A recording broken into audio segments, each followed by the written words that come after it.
Happy holidays, ladies and gentlemen. Welcome to the 7th annual Christmas with Mr. and Mrs. Boomstick. We want to welcome into you here. Of course, Mrs. Boom and I are doing something that we believe to be incredibly special, and it's really all thanks to everyone that's going to be here today, everyone that's not going to be here today, that has donated to the channel in one way or another, through super chats, through channel memberships, through donation of the memberships. We look forward to this show each and every year because we get an opportunity to give back, and usually it's in the biggest way that we can, and that is to give out a bunch of prizes to close out the year. And look, quite frankly, 2024 for Double Barrel Gaming has been astonishingly great. We have a partnership with Valari. We announced yesterday that we are officially going to be partnering with Gunnar, who obviously they make gaming glasses. That's going to be kicking off in 2025. I got a chance to sit down with PR on Wednesday to go over some specifics. Got a chance to see a bunch of behind-the-scenes stuff that they're going to be showing off at CES 2025, which of course I can't talk about, but I will as soon as that happens. CES is happening in March of next year. I'm looking forward to talking about the product, getting a chance to actually use the product, which is something I'm looking forward to because their glasses are super, super high quality. And none of those things are possible without the fine folks that are here in the chat already. We already have 131 people here. We're only 2 minutes in. I remember where we would have, it would take us an entire show to get 100 people into the chat.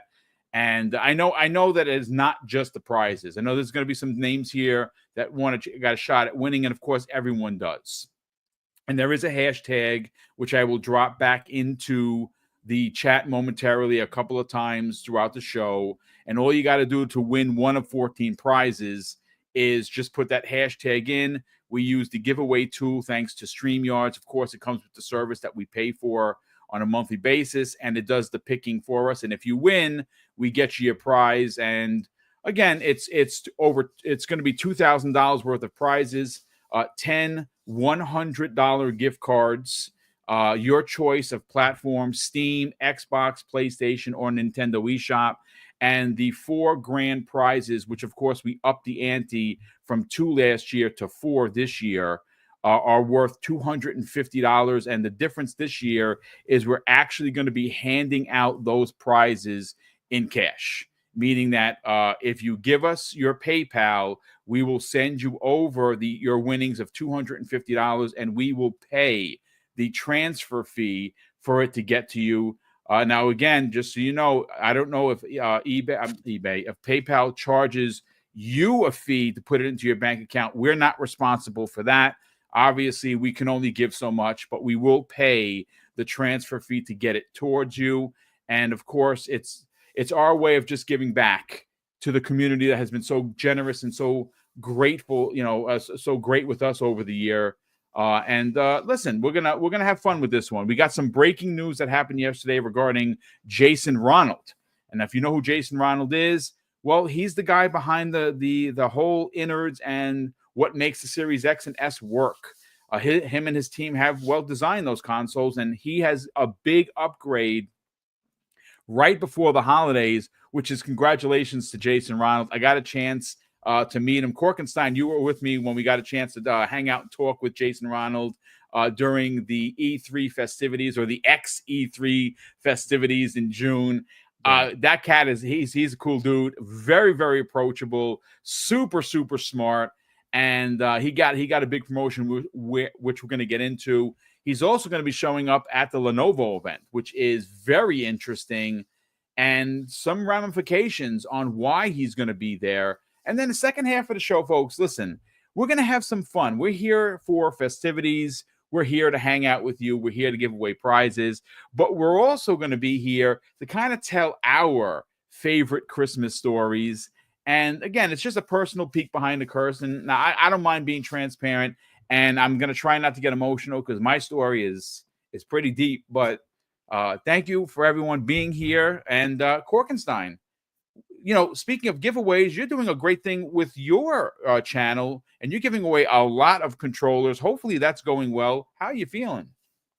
Yeah, doing really, really good. Happy Merry Christmas, early Christmas for everybody. Happy holidays. Yeah, we're doing some cool stuff over on the Xbox subreddit. We just, I think, started week 3, where we're giving away another 10 controllers, and then we Wow, still it's have one more week. unbelievable.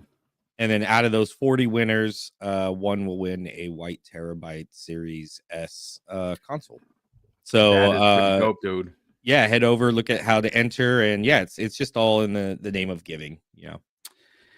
Well, listen, it's great to have you here to be a part of something which we believe to be is the biggest show of the year. It's definitely one of our favorites. Again, it's because we like to give. I know we have lots of giveaway contests that we do out throughout the year. This year, Fuzzy Belvedere, after it's all said and done, Mrs. Boom and I will have gathered enough monies to give away $4,500 worth of prizes. And again, it's a lot of money. Yes, there's no doubt about it. And yes, we could be dicks, pardon my French, and keep that in the bank account for our home that we're saving for. But we are in the business of giving. We are in the business of paying it forward. And we actually, honestly and truly love doing this. How's everything, Fuzzy Belvedere? Welcome, and thanks so much for joining us again. Oh, I'm great. Everything's great. Glad to be here with you guys. Man, it's a great time of year. Happy holidays to everyone. Man, it's good to see with Jason Ronald doing some things and with the future hardware and stuff like that, or potential future hardware. It's going to be pretty interesting, especially probably some of the tidbits we'll hear about next year. But glad to be here with you guys. So awesome to have the chat with us this morning, and yeah, we got a lot of things to get into. We do. And again, we're going to keep this fun. We're going to keep it light. Again, we're going to talk about the Jason Ronald situation because I think there is something there. And there was a report from an analyst company that made a statement that's makes you really kind of think about what the future is for gaming as a whole and, well, who's going to be around. Now, for a very long time, King David has joked and even been serious about there not being a PlayStation 6. And obviously, he has fun doing the satire. But the analyst, and I don't have the story, I'm going to go look for it because I really want to get the analyst's company's name, made a statement that made the rounds on social media regarding next generation. And their statement basically was there for next gen, past the Nintendo Switch 2, in their opinion, that there will only be room for one console. So, of course, the rhetoric was, well, Xbox is going third party anyway. Bye. But I don't think that's the case. I really think that, listen, I disagree with that because I think there is a market for PlayStation. I think that there is a market for Xbox. And I think there's a market for both Steam and Nintendo. I disagree with that analyst. But then again, he gets paid a lot more money than I do to spew his stuff. But I think that what they are referring to is consoles could be very expensive next gen. Korkenstein and I were literally just having this conversation before we went live, and I think the writing is kind of on the wall for Sony specifically because how do you go back, right? And what I'm talking about is they're charging $700 for the Pro, just a standard Pro, the digital version. If you want to stand, that's extra money. If you want or need the disc drive, like I would, because I have disc-based games, that'd be an extra cost, elevating the cost to well over $800, even before tax, right? It appears that Sony's ideology of taking loss up front for consoles and making money back on the back end with software. Because listen, folks, if you're in the business, and we all here, you all know how these companies make money. It's not the hardware. At some point, they make a profit, but it's not a profit that is going to be, exorbitant types of money. They make their monies in software. They make their monies in accessories. The consoles is just a gateway to get you in. So it looks like Sony is no longer going to be taking a loss. And that makes sense, right? What does Microsoft do? The next Xbox, is it going to be, well, like 550, which would you 5 to 550, what you're paying for a Series X now? Or is it going to be 6? Is it going to be 699? Because remember, Sarah Bond said that this next console is supposed to be leaps and bounds better than anything ever before it. And that means big hardware. That means AI. That means things that are going to be in there that you haven't gotten in consoles before. And of course, the more tech you put into these boxes, well, the more they're going to cost to make. So it's an interesting thought and theory, but I do want to kind of just focus in on talking about Jason Ronald. Now, Jason Ronald, if you don't know, has been an important part on what Xbox has already done and what they are going to do in the future. Now, I have an article here that I pulled, and there are a lot of people made the rounds with this. You saw Hazardor Gaming talking about it. There were plenty of them. Clobriel also made a post on it. And of course, they linked The Verge. The Verge, TheVerge.com is the one that actually wrote the article. And basically it says Valve will be Lenovo's special guest at a just-announced gaming handheld event. Microsoft's VP of Next Generation of Xbox executive will also be there. And of course, that is the new title for Jason Ronald. He is the VP of Next Generation Xbox. I think first of all, before we even get into the promotion and why and what reason Jason Ronald has to be there, I think that we have to say this up front, gentlemen. This week specifically, there has been a lot of talk of Xbox is dead. And I make fun of it because, again, I think today would be the 297th time this year that they've died. They got Jason Voorhees, Michael Myers, and Freddy Krueger beat by leaps and bounds. How many times Xbox is dead and has come back from the dead? It's such unbelievable. Well, this is proof. I think this is honestly not being facetious, not console warring. I think what this really does is kind of put that kind of talk to bed. Now, like I said earlier in the week, I don't know what's going to happen in 10 years. Hell, I don't even know what's going to happen next week. Hopefully, we can be celebrating Christmas. But the way the world is going, you just never know, right? So 10 years from now, are there going to be consoles? I don't know, to be honest. Is your TV going to be so powerful that what's in there is as powerful as the Series X now? Maybe, right? That's possible. Look what they're doing with cloud streaming now. Look, it's so we don't know what it's going to be, but there is at least going to be a new Xbox handheld, which we're going to get into in a second, and a new piece of hardware coming in potentially 2026. That is the rumor. And it appears that Sony is going to be coming out after that. There's been no talk of them putting a console out in 2026. That's been Xbox. And there's a reason why Xbox didn't do a mid-gen refresh. And I think that this is it. But let me just read a couple of pieces here from the article. Now, this article, again, TheVerge.com, it was written by Sean Hollister. He's a senior editor and founding member of The Verge who covers gadgets, games, and toys. He spent 15 years editing the likes of CNET, Gizmondo, and Engadget. So the guy's been around for sure. But it goes on to say, and this is, of course, opening up the article, the future of gaming handhelds is coming to CES 2025, and you have a front row seat. The email in my inbox exclaims.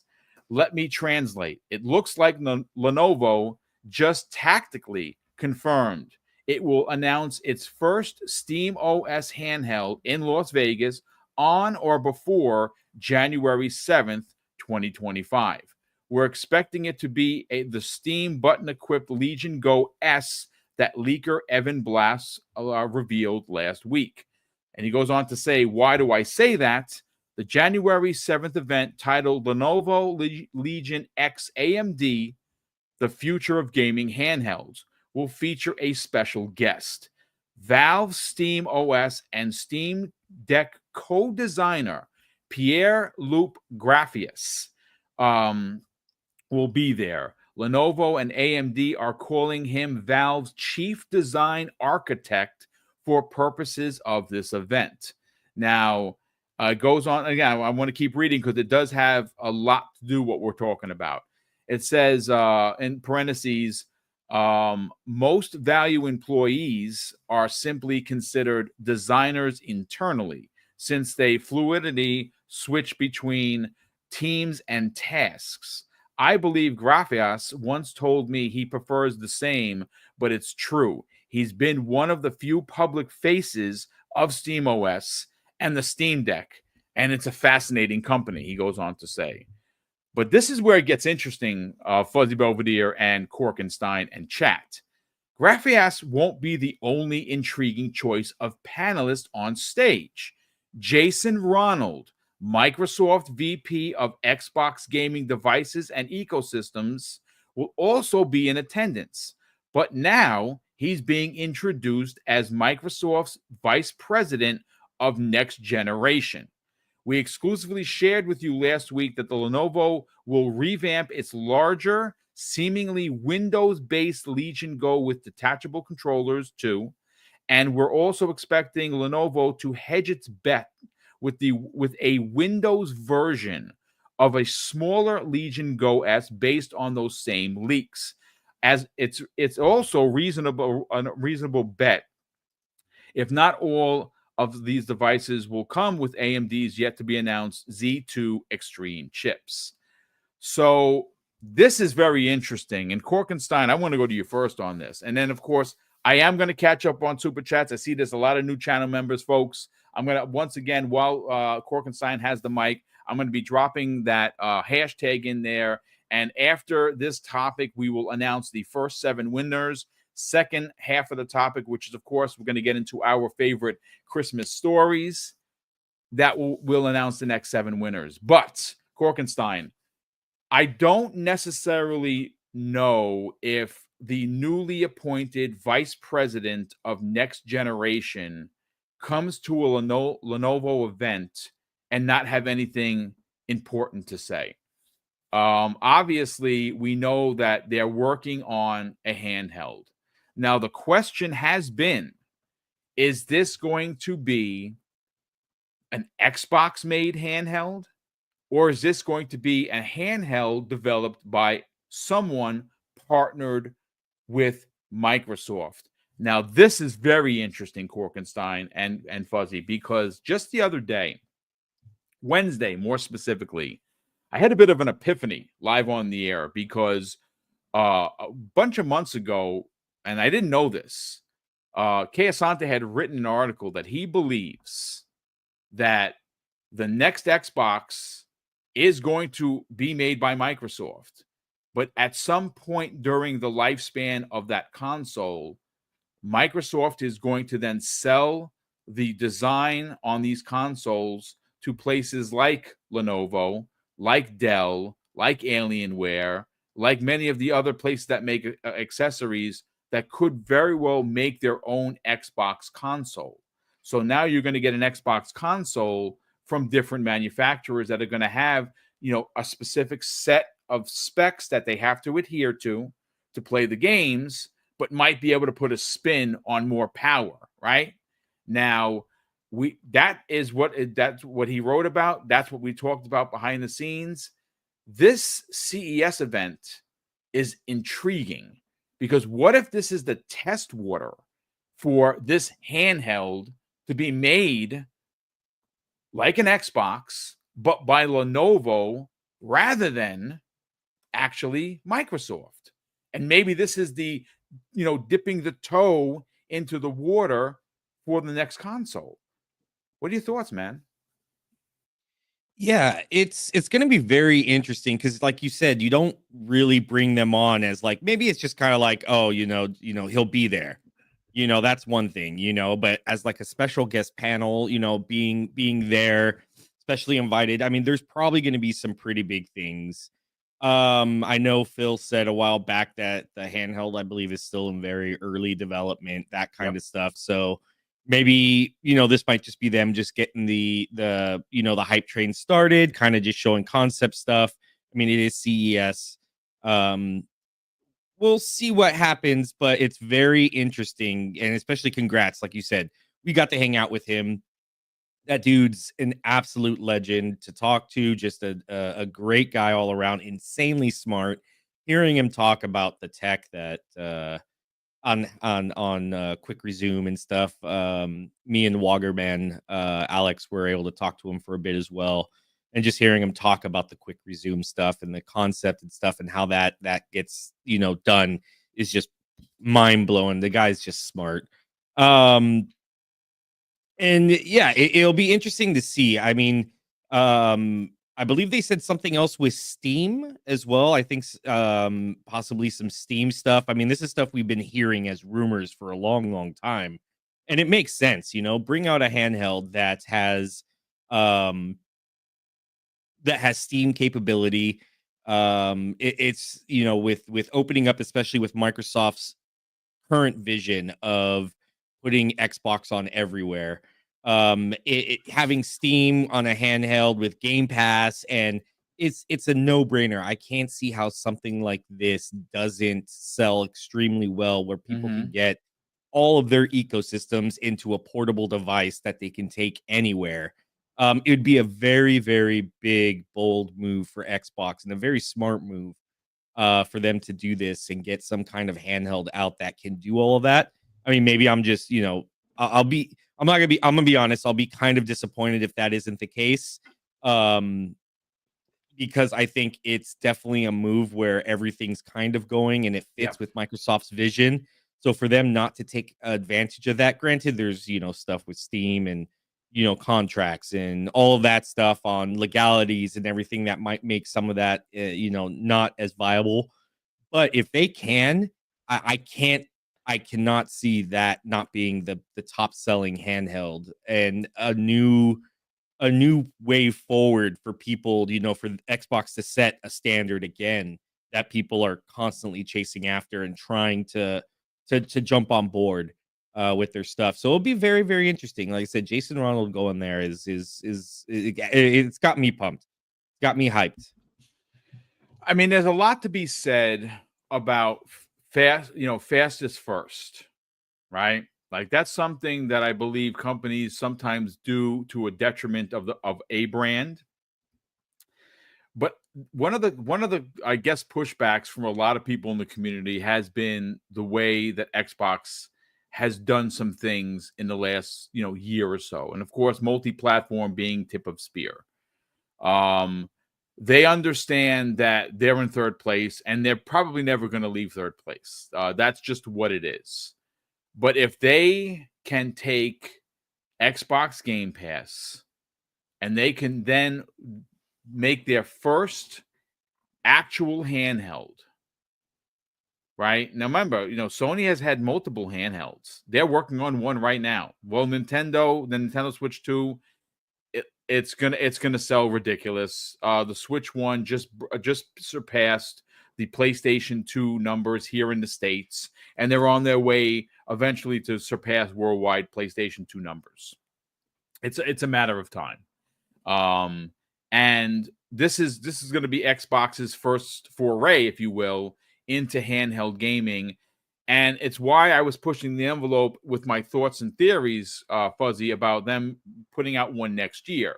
Because I think the longer that they wait, the more crowded the market is going to get. The more crowded the market's going to get, it's going to be difficult to get people to buy your device. Now, I know Xbox gamers, everybody that's an Xbox gamer here is going to buy it. I know I am. I know you are. I know Korkenstein is. I know a bunch of people that will. And it's not just going to be because it's an Xbox device. But someone like me, I don't play on Steam. I don't play on PC. I have an Epic Game Store account, but I don't play any of the games. Do I take them for free? I do. I'm not going to lie. I got a library of free games because why wouldn't I? That's ridiculous. But I haven't played any of them because I don't play on PC. But if this new handheld is going to be a representation of what the next Xbox is going to be in 2026, I thought for sure 2025 would have been the best way to introduce that. But again, we don't know, and nothing's set in stone. But he is going to be at this event, and I don't. Again, I'm not trying to make a mountain out of a molehill here, folks. But I really do not think that the newly appointed vice president of Next Gen, which of course is Jason Ronald, shows up to this event as a present, and shows his presence there for just no reason. It does not make any sense. There's got to be some substance to this. And I will say again, we talked with Jason, and he's again incredibly approachable person, very mild mannered, friendly as all can be. And the only thing I don't try to pull anything from somebody. Like, I don't want to know what's going on behind the curtains because I want to be as surprised as you. Right? I want to still enjoy gaming and get excited and jump out of my chair just like you do. But the only thing that he did tell me is, I can't wait for you to see what we're cooking. And that's you were there, Corkenstein. You were standing right next to me. Yeah. And when he said that, I felt like, honestly, and I'm not being facetious here, like Christmas morning. Because I'm like, oh my God. No one goes out of their way to say that if they don't know what they're cooking. So I got super excited then. I'm getting goosebumps now. And I know that what they have for next gen is going to be something special. It's going to be something different. And the handheld is, and again, I had a Steam Deck. I didn't like it. I have a ROG Ally, and it's great, but it's not really great for me because it's very PC, man. Look, you got to do a lot of things with that, with it to get it to run right, and the updates and this and that. That's just not my bag. I simply want to press a power button on and just play. I don't have the bandwidth nor the time in the day to be doing updates and driver settings.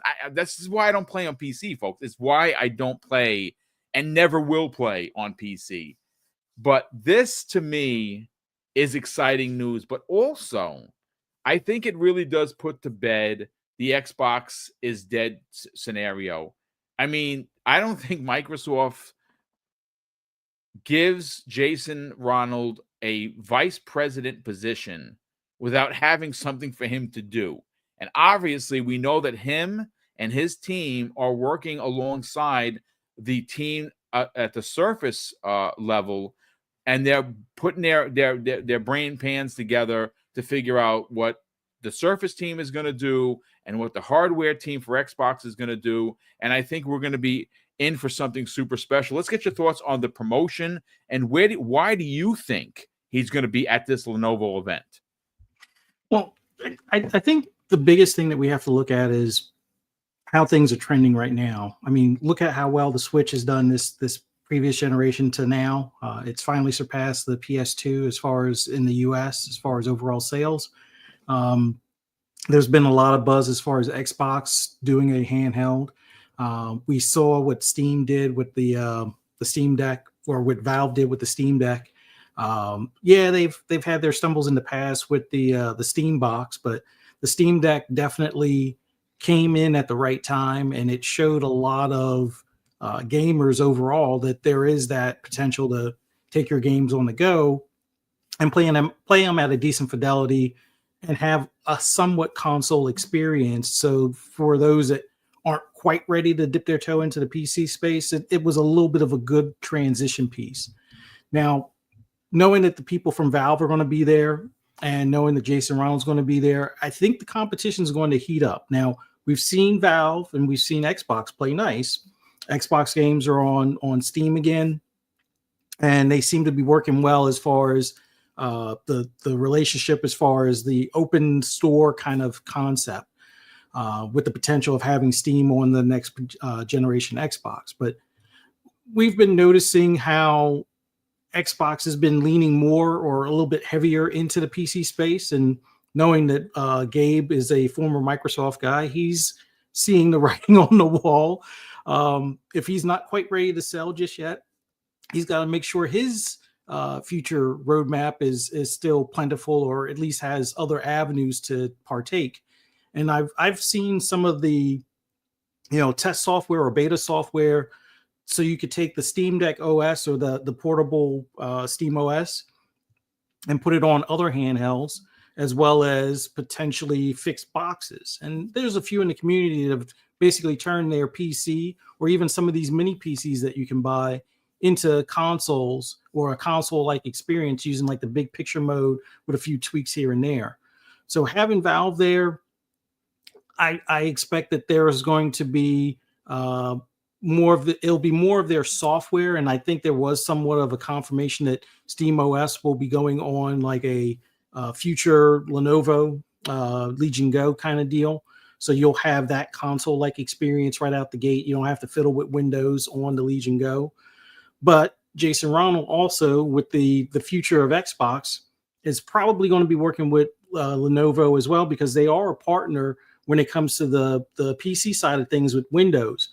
Lenovo has had Windows installed or run PCs, and I think they even had one of those Copilot PCs as well. So having it where maybe Xbox now can at least show the handheld's future software running on a device.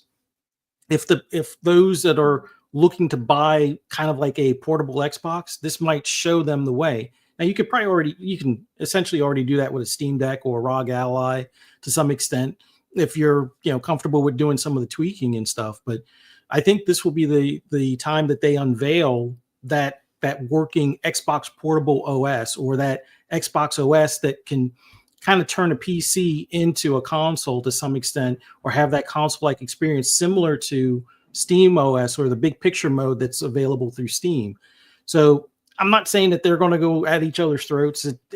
There's still going to be a friendly relationship between Valve and Microsoft, obviously, but I think we get to see the first, I guess, opposing sides of operating software for these handhelds.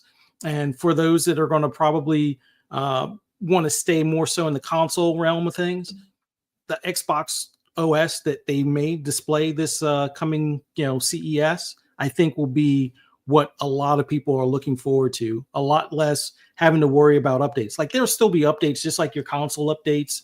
There'll still be game updates just like you see on your console currently, but you can have a lot of that run in the background or while it's in sleep mode and such.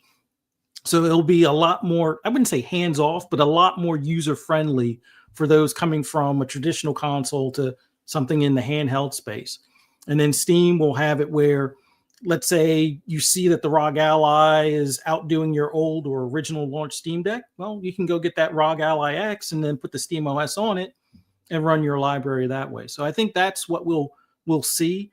I would love to see the Xbox handheld, but I think this is the first peek into the window as far as what the software will look like, what the operation and transition between playing a PC game from Steam will look like to switching over to part of your Xbox library that may be able to play natively, even though it's set for a console, but it'll do it through either some sort of emulation layer or through some sort of licensing layer, at least for first party stuff and some of their partnered third parties that do the Play Anywhere stuff. So looking forward to it either way. I think the big thing now that we can kind of breathe easy, especially for those that are concerned about the future of Xbox, I think this is going to be where you get to see how Xbox moving forward will still take care of your existing library and be able to, you'll be able to carry it forward with you on another device that you can use in conjunction with your console or in place of your console, however you see fit. I mean, it makes sense, right? Like the handheld market has exploded, and that this we can thank Nintendo for this. Like, I know that the PSP and the other PlayStation handheld, those were great, man. I'm so sorry Sony never stuck with them. They were phenomenal pieces of tech. They really were. But the reason why the handheld market is as big as it is that's thanks to the Nintendo Switch. The little one that, the 720p portable that could, right? And here we are, and there are portables.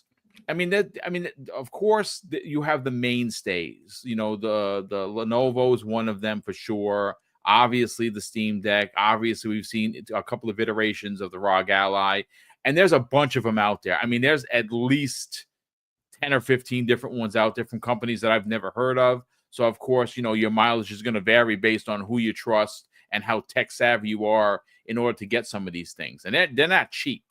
But I am interested for the mains releasing theirs, meaning Xbox.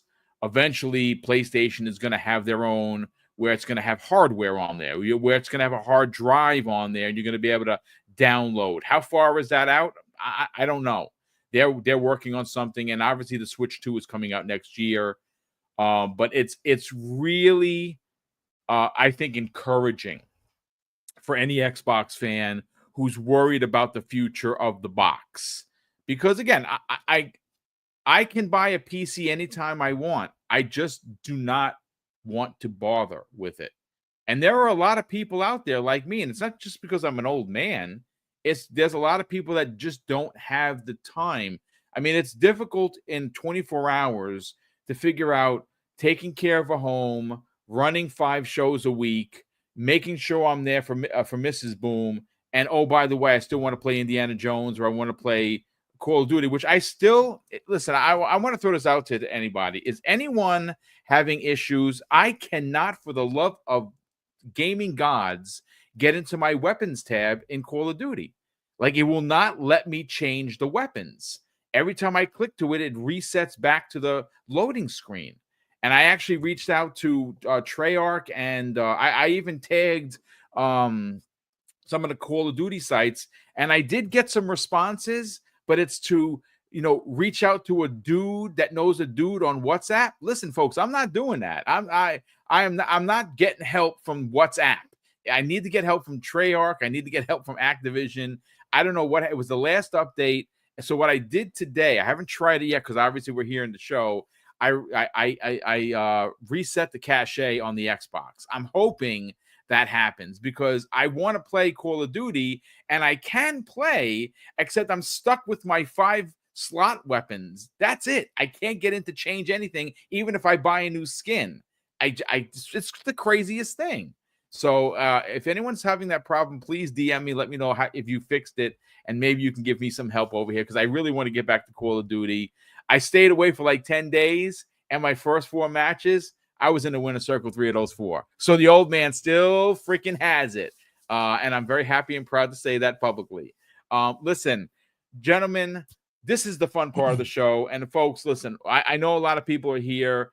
Normally, we have the one big topic, which we did, and I think we covered it well. Jason Ronald, of course, I congratulated him personally because he does follow me. I'm lucky enough for that. We talk in DMs on a regular basis. So again, congratulations to Jason Ronald for the vice president, the raise in pay. There's no doubt about that for sure.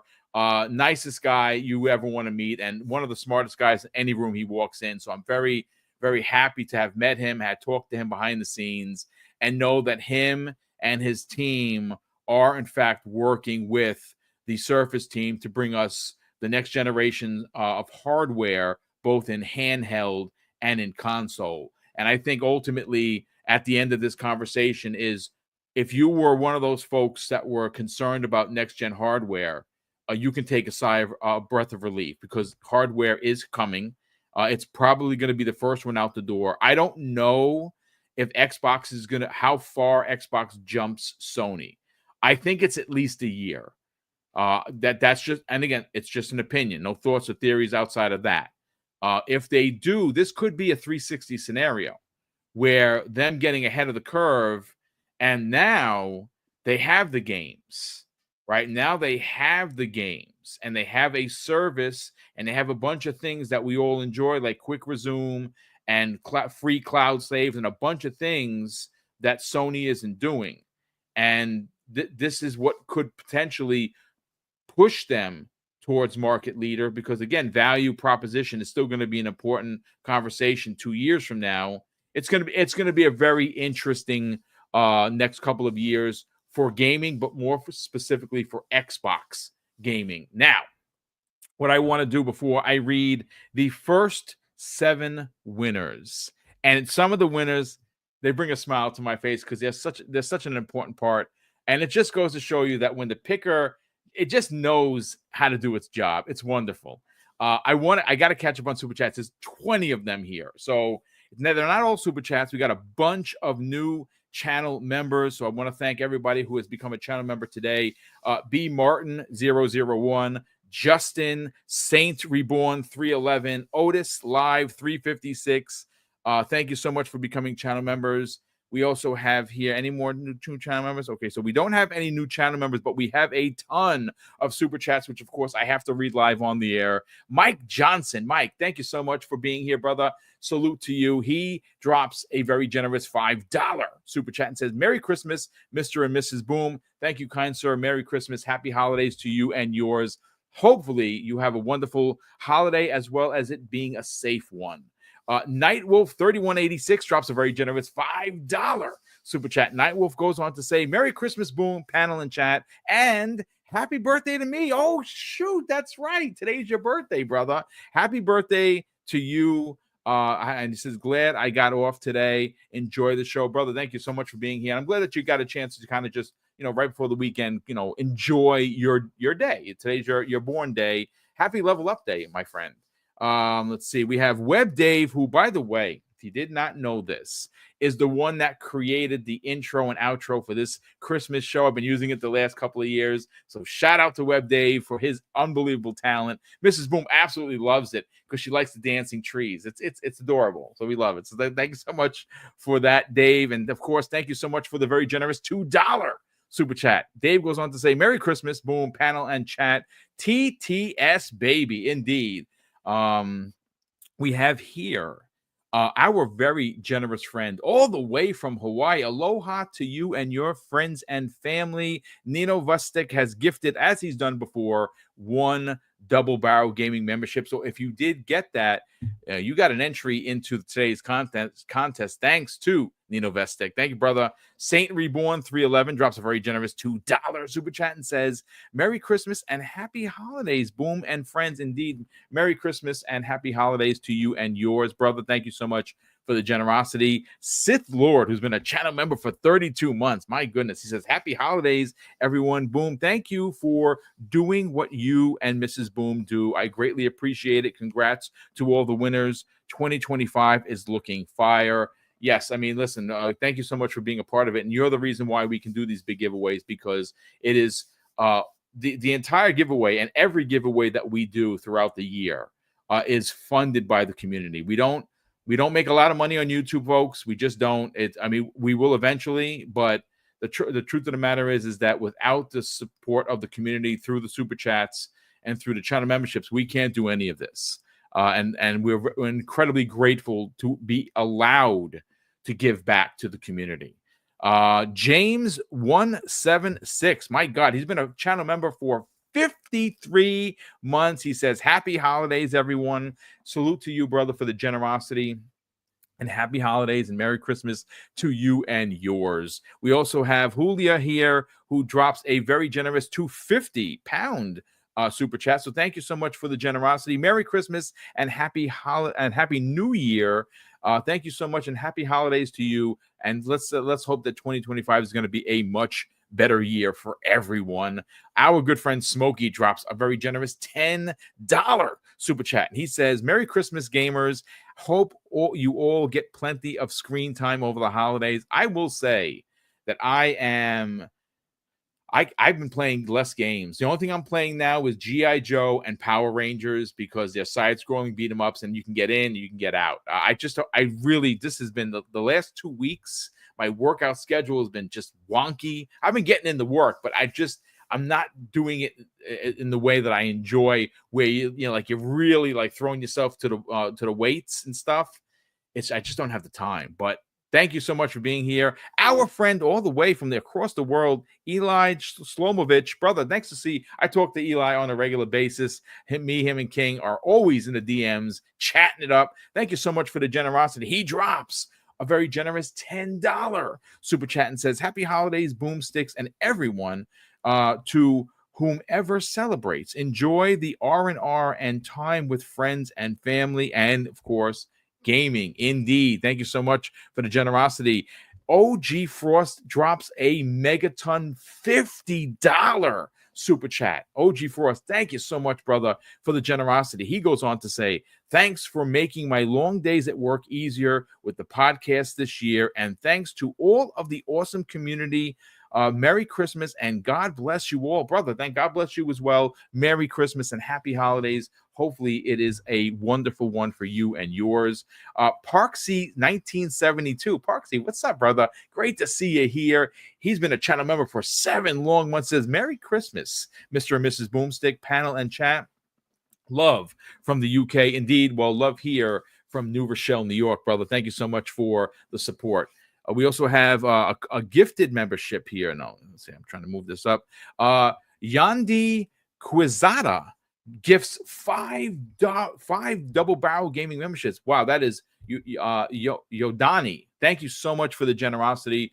We truly appreciate it. Happy holidays to you and yours if you celebrate. Highlander 001, who of course runs a tank on a regular basis, drops an outstanding $5 super chat and says Paris will be attending the Lenovo event at CES with Valve and Microsoft. Tell me he knows something. Happy holidays, everyone. You know what's interesting about that statement, Highlander? If you guys remember a couple of weeks ago, I think it might have been about 2 weeks ago, when the whole "this is an Xbox" thing exploded the internet. The first comment came the way of, if I remember, Tom Henderson? No, Tom Warren. I'm sorry. It was Tom Warren that had posted the Xbox. This is an Xbox will make more sense soon.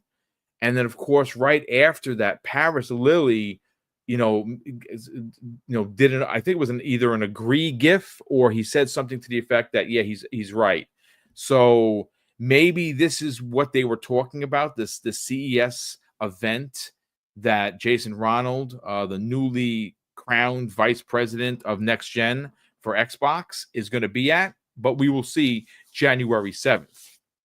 We also have here Crazy G14 has been a channel member for 16 months. Brother, that is very kind of you. Thank you so much for the support. He says, happy holidays, Mr. and Mrs. Boom, panel, and everyone in the chat. That's very kind of you, Crazy. We appreciate you being here, brother. And, of course, we appreciate the generosity.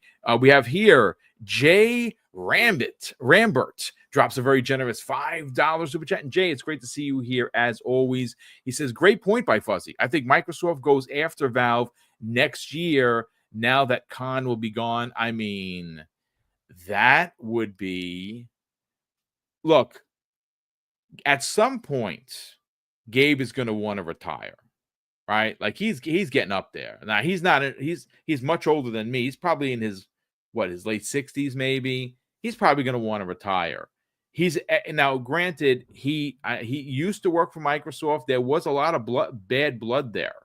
But that bad blood has, of course, been washed away, and he's cool with Microsoft now. I mean, it's his baby, right? Who does he sell that to? Tencent, right? Now, I don't think so. You know what I'm saying? So who has the biggest purse? Well, it ain't PlayStation. I can tell you that right now. So it's probably going to be Microsoft. Now, could they get that through? Old regime, not so much. New regime, maybe, but you got to remember, it's not just America. They got to make it through the CMA. They got to there's a lot of outside bodies of government that would have to approve it. I don't know, man. That's crazy, to be honest with you. I don't know, but listen, did you think that they were going to own Activision? Nope. So crazier things has happened. Another generous friend of the program. He did it yesterday. He has done it again, folks. BT Maverick 707 has gifted 5 double barrel gaming memberships. And dude, we certainly appreciate the generosity. And again, it's these kind of gifts that allow us to be able to do the big giveaways. And Jay Rambert, not to be outdone, who just gave a $5 super chat, has once again gifted Double Barrel Gaming memberships, 5 of them, ladies and gentlemen. So please, if you get one of these gifted memberships, and there's been quite a few of them so far, thank the people that you got it for. And that's, again, you know, you don't have to if you don't want to, but I would greatly appreciate it if you do. That blue number, oh man, we met her in person. She is absolutely dynamite. So great to see you here, Holly. She drops a very generous $5 super chat. She goes on to say, Merry Christmas to you, Mr. and Mrs. Boom. So grateful to know you. On to a better 2025. It was an absolute honor and a pleasure to meet her and Ben. And if you don't know who they are, if you ever got a coin from me, it's because of them. Their tireless work that goes on behind the scenes, folks, is unbelievable. And her and Ben are just such beautiful people.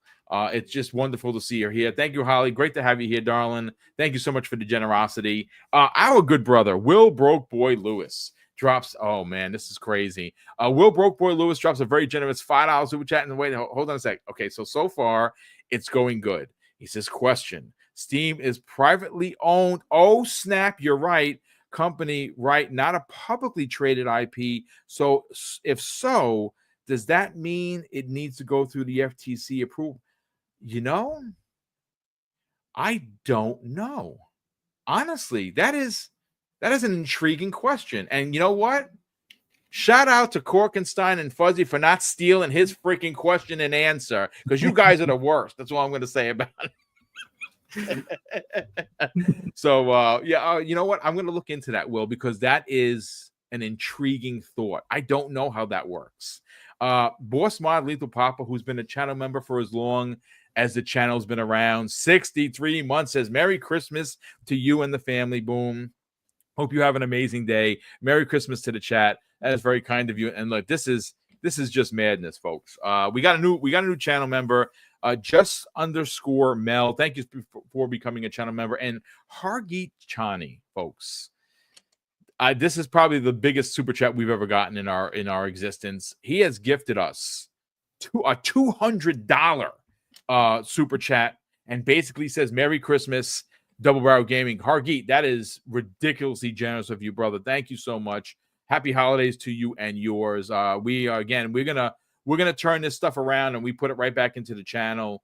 And we definitely appreciate that kind of generosity. But everyone that has donated, whether you give $2 or you give $200, it all counts, man. It really, really does. And like I said, being able to give away $2,000 in a 2-hour show is something that when we started YouTube, I remember when we did our first contest, I think it was like 3 $25 gift cards, and we were like, yeah, this is a lot, you know.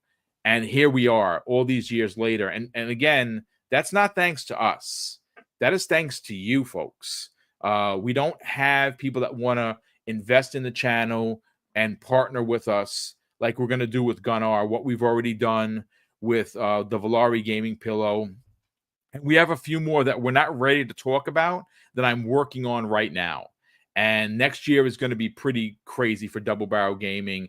And we're going to continue to cover and we're going to try to get out to more shows to do, boots on ground. But that, again, that's a lot of money. And we're still trying to save for our house. And this goddamn market is so freaking crazy, especially here in New York. It's just, we'll get there, folks. We're doing it the right way. Okay. Again, this is not no violin tears here. We're hustling. We'll get our place. That's the last check mark for us is to get to our own home, because the apartment is nice. We have awesome neighbors. We got private parking. It's wonderful where we live. It's time to own, because I need a studio. I need you guys to see what I'm seeing, because my collection needs to be behind me like all of these other streamers. And you'll be like, wow, Boom, you got a lot of shit. I do. And you should see what I have in storage. It's crazy. But again, so before we get into the fun half of the show, I got to announce the first couple of winners. Now, we do have, let's see. Okay, so let's see. Okay, so the picker is here. Give me a second to just get my things together here because I got to go into. Okay, so the picker matches this. All right, so here we go. The first winner, and we're gonna announce the first $100 gift card winners. Now, this can be any platform of your choice: Xbox, PlayStation, Nintendo eShop, or Steam. You want it, we will deliver it. Now, the way you can get in touch with me very easily is go to the About page and email me. Obviously, I'm gonna, I have to vet everyone to make sure I'm not getting robbed. And we can do it through email. You can message me on Twitter. Obviously DM me, or you can message me on Xbox. Those are the three greatest ways to get to me. And if you win, I'm going to try and get every one of those prizes out today to get it done with before the weekend. And if there's anyone that wins that doesn't get back to me, we will re-roll it on Monday. So you have the whole weekend to get in touch with me, and then we will then obviously pick somebody else that was in the chat. But the first one of the day comes the way of Rick L. Rick, welcome and congratulations, kind sir. You are one of the first winners. And this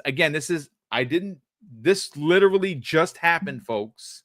Nightwolf 3186. It's his birthday, and he has won a $100 gift card. Holy crap, dude. I have the picker right here. I just picked you. You came up, and boom. Happy birthday, and you are one of the winners. All right. Another one who literally just dropped a super chat, and he won again. Will Broke Boy Lewis. Will, congratulations, dude. You are one of the first 5 winners. We also have here, let's see, Nino Vestek, our generous friend all the way from Hawaii. You have won. Now, I don't know if Hawaii counts, if you can use US stuff. If you can't, you give me your PayPal account and I'll send you the money. But you definitely won one of the prizes. And the other one of the first 5 prizes is King Webb.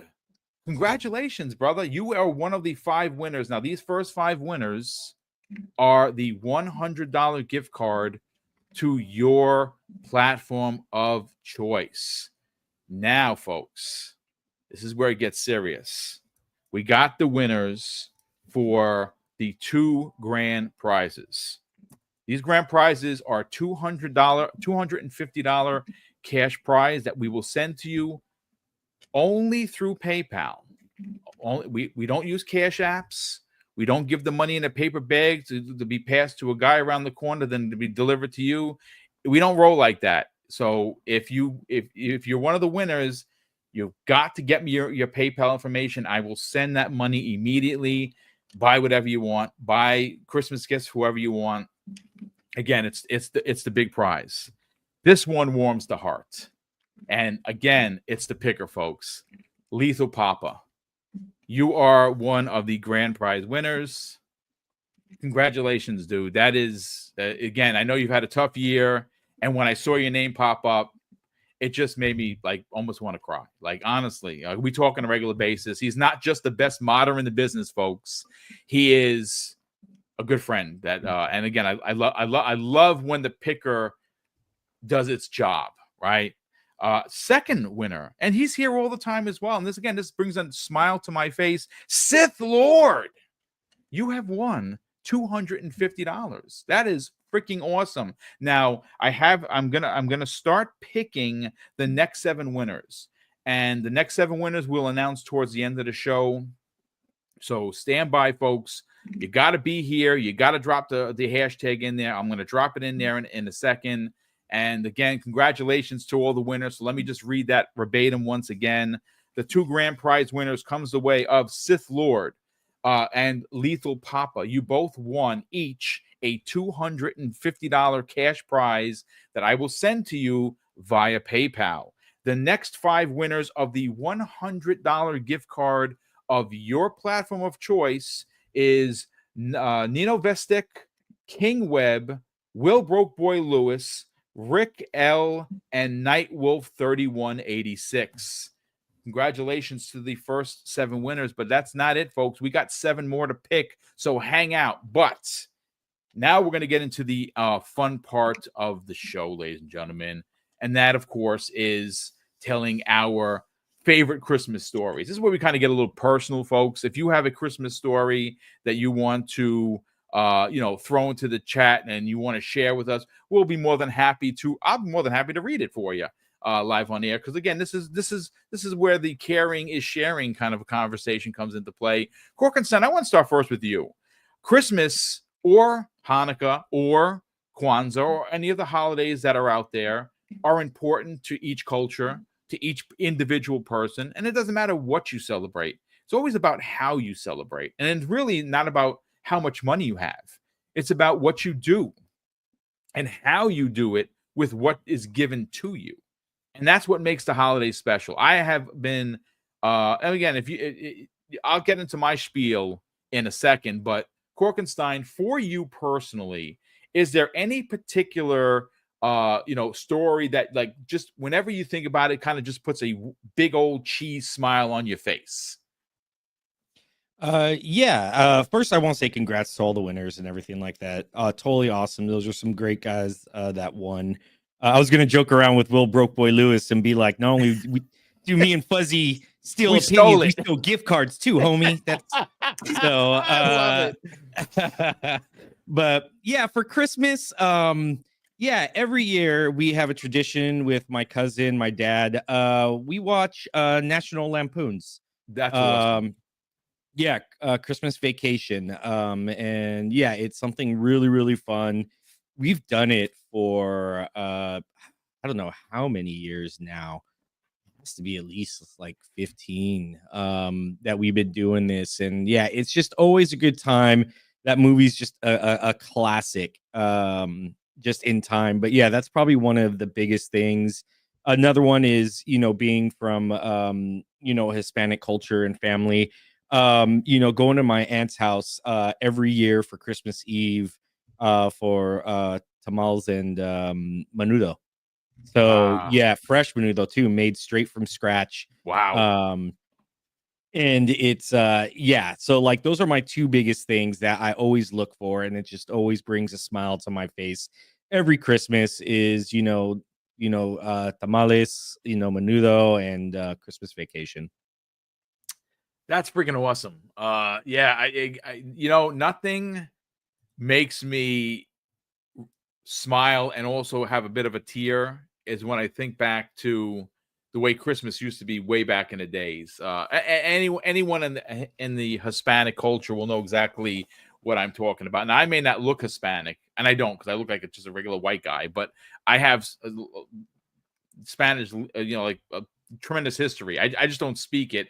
And why I don't speak Spanish? I should be ashamed of myself, because my wife is Puerto Rican. I should have learned to speak Spanish a long time ago. But when I was a kid, I asked my abuela to teach me, and she told me no, because and the reason why her 5 daughters didn't learn Spanish is because they wanted them to be more Americanized, and that was a thing back in the days.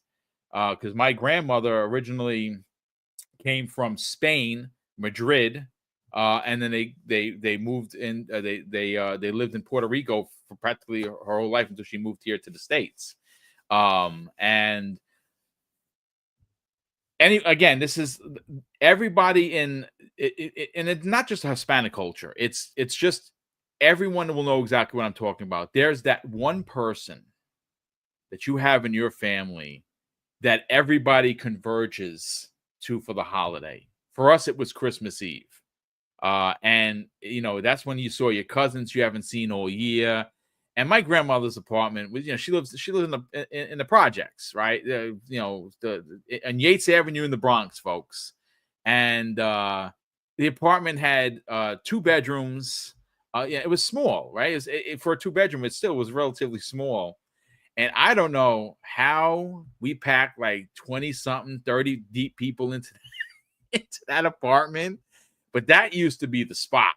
And every Christmas, my great Aunt Lydia would come. She was a hairdresser from Queens. She would bring the cheesecake, the cherry cheesecake more specifically. But my abuela, she would make her arroz con pollo. And I'm sorry, I have yet to taste any better. And if you don't know what that is, that's Spanish chicken and rice. And she used to do the empanadillas. She would do the roast. It was freaking awesome, man. That's not my story. I have a better one, but that's everybody has that one person in their family that everyone converges to their home. And obviously, after she passed many years ago, it just was never the same. You know, it's just the way it is. But those are some of my most fondest Christmas Eve memories is hanging out with her. But Fuzzy Belvedere, enough of my shenanigans. Let's get yours. What is one of your favorite Christmas memories? I think one of my favorite ones is when I became a dad. Well, this is years after becoming a dad, but like, you have to understand just a little bit of backstory. Me and my wife were trying to have kids for years, and spent tons of money with fertility and stuff, and it didn't pan out. And then a family member had twin boys, ran into some trouble, and couldn't take care of his boys anymore. So me and my wife decided, yeah, we'll take care of them for you. And when you get back on your feet, they'll be safe and sound, kind of thing.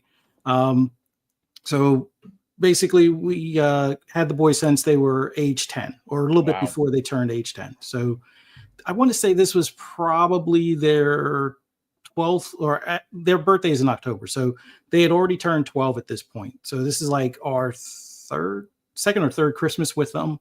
And, they're doing great in school. We've gotten them out of the breaking and tearing up stuff phase where they were like, oh, because grandma and grandpa, it's like if they broke their remote control car, they would just buy them a new one. Like, no, that's not how it works. You buy it once, and if you break it, you're out of luck. So, but they have been really doing well in school. They've been, they've settled down. They've come to, I guess, adore us, me and my wife. And, I figured, well, we're going to do kind of like what my parents did for me when I did well in school and stuff like that. So we know they wanted a computer. And right about that time, my wife also wanted a computer as well. Her laptop, the MacBook I got her at that point, was probably about 4 or 5 years old, and she's getting flustered with it and whatnot. So I'm like, okay, well, since you're a teacher, I can get a discount through Dell better than the discount that I buy. Because the company I work for, we used to buy computers for the office, and sometimes I'd slip a couple extra orders in there to get the discounted price. But the discounted price out over the years at that point wasn't all that great. So go ahead, put the order through her, being a teacher and everything. And I don't tell her, but I get 3 Dell laptops. Wow. And, Christmas bonus at my former employer was pretty good. So it wasn't as big of a deal. Plus the discount made $900 laptops, probably like around $600 a piece or something like that. And then there was a little bit of another discount that I was able to get off the top of that. So each book was like $500 plus tax or whatever. Wow. But the Christmas bonus was great. No worries on that. The laptops had to be delivered to the school, in order for the discount and whatnot. No problem. School's open until, her school, the high school she's at, is open until 4:30. They supposedly attempted delivery at 4:00, FedEx, that is. And they said the school was closed. And I'm like, I know the doors are open and there's somebody by all the locked doors for, security purposes. So I'm like, this is BS. They didn't make any attempt. They didn't even try those lying POSs. So I had to leave work early to drive down to Delaware and go to the FedEx hub where I knew that those were going to be. And I guess, beat the driver back. But I had already raised hell at the front desk, so they knew. I guess the driver kind of snuck in there, and I was like, well, based on the tracking info, it shows that they're now here at the hub. I guess to meet the driver here. So I'd like to get these laptops because I'm not waiting until tomorrow because, Saturday, you guys it's going to be a line out the wazoo. And it's like, yep. I know you're trying to get out of here early. So I was able to get everything, get the 3 laptops, got Wow. them home. Hid the one or away from the wife. Me and the wife did the wrapping for the one. I wrapped the other one.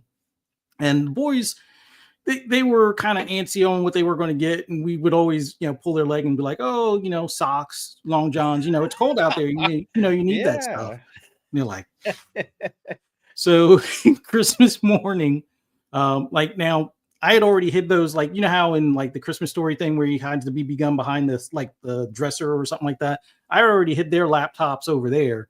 The wife's laptop was actually hidden under the couch. So kids come down, they tear through stuff. They got some of the toys that they wanted and all that, and some clothes. And they're like, oh, yeah, And I was like,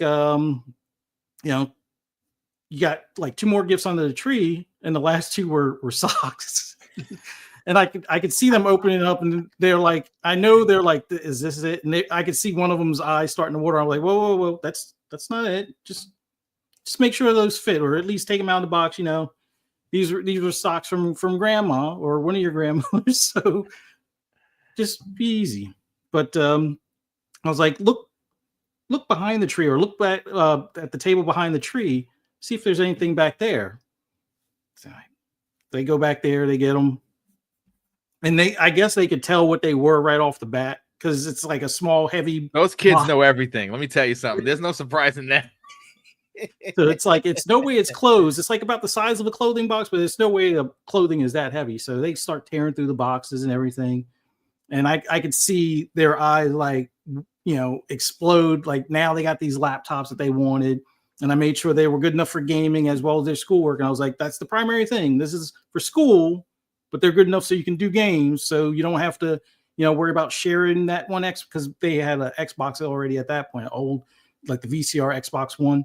I was like, so you guys have each one, you have your own laptop, you can do gaming, but homework first. That's always the case. And wife is like, oh, you did good and all that. And it's like, well, did you get everything you wanted? I was like, well, everything's okay. I was like, did you see the package under the couch? She's like, what package? So I love it. Checks under there, and it's the laptop she wanted as well. That's so I was able to take care of the entire family that year without, missing a beat kind of thing. Made sure, like, kept it from my wife. That was like the hardest thing, because I'm using her teaching license to get the discount.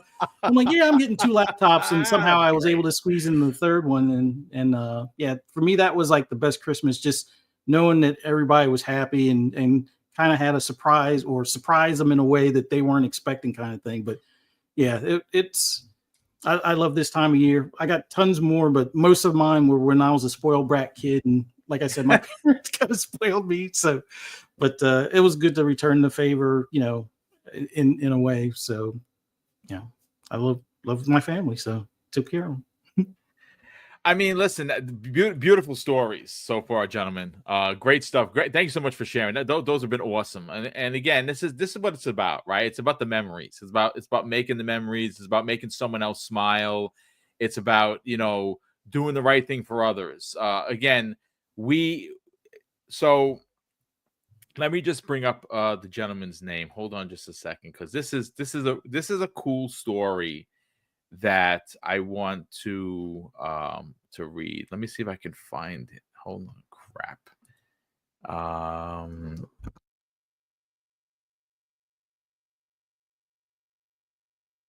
All right, I'm trying to find it, because we were gifted something, and it's, again, we normally feel weird about taking anything from anybody. We would much rather to give, but let me just find his DM here, so I can give him the proper credit, because it's okay. So here it is. Now he's on Twitter. His name is Johnny Jet. At _ Johnny Jet. So a couple weeks ago, we get an email from Johnny, a DM from Johnny Jet, and he's like, "Hey, just want to thank you and Mrs. Boom for everything that you guys do. You're really generous with the community. My company and I want to do something for you guys." And if you look at his bio, it says saving the free world one good deed at a time, which is awesome. It says success equals duty, obligation, responsibility. Happiness is your own responsibility.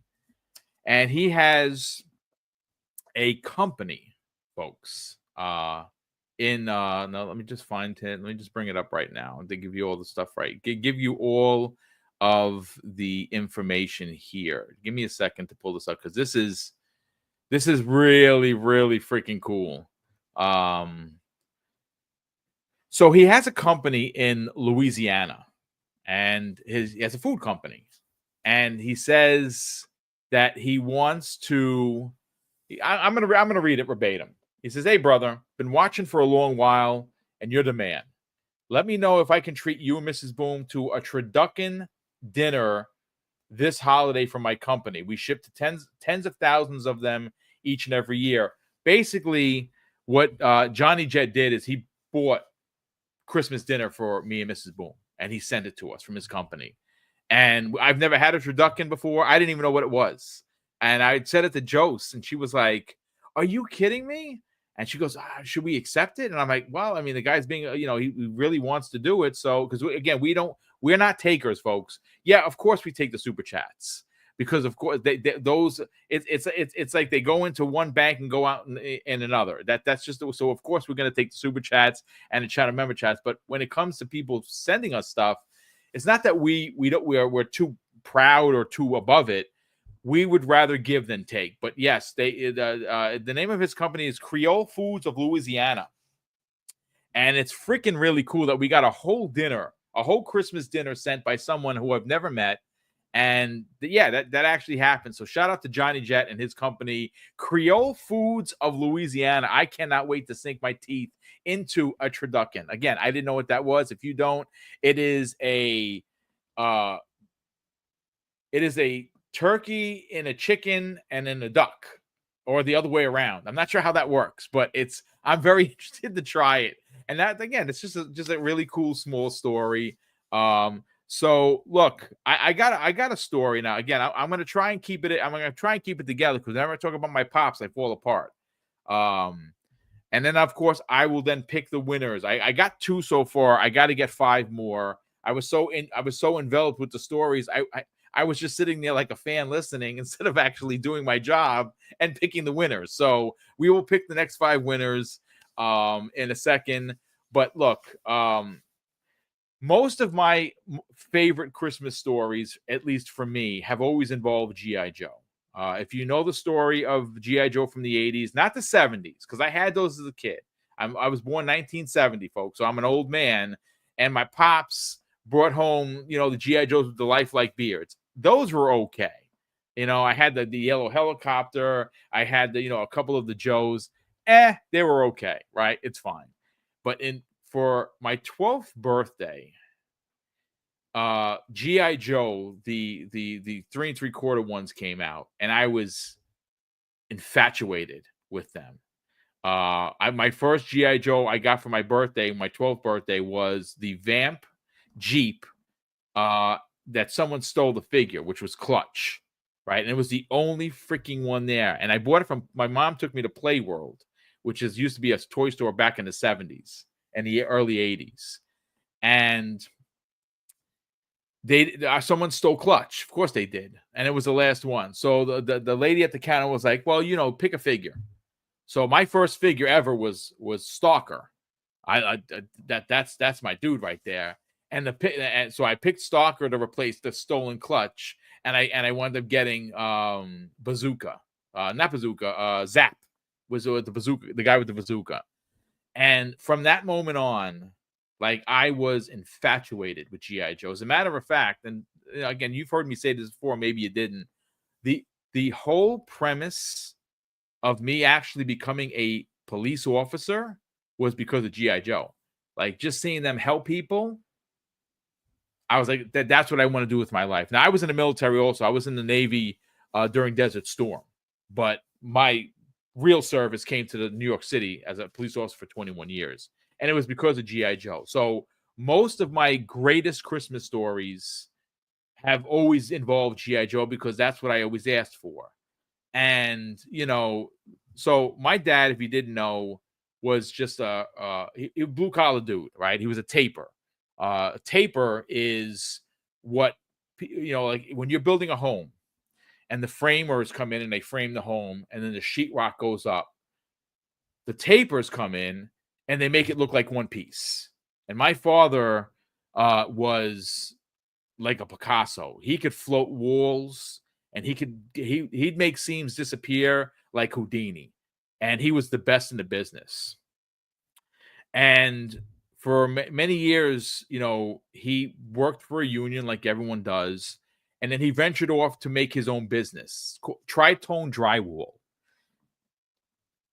So he makes his own business, and you now when you're the boss, you got to go out and chase the work, right? So his reputation of being really good and really fair.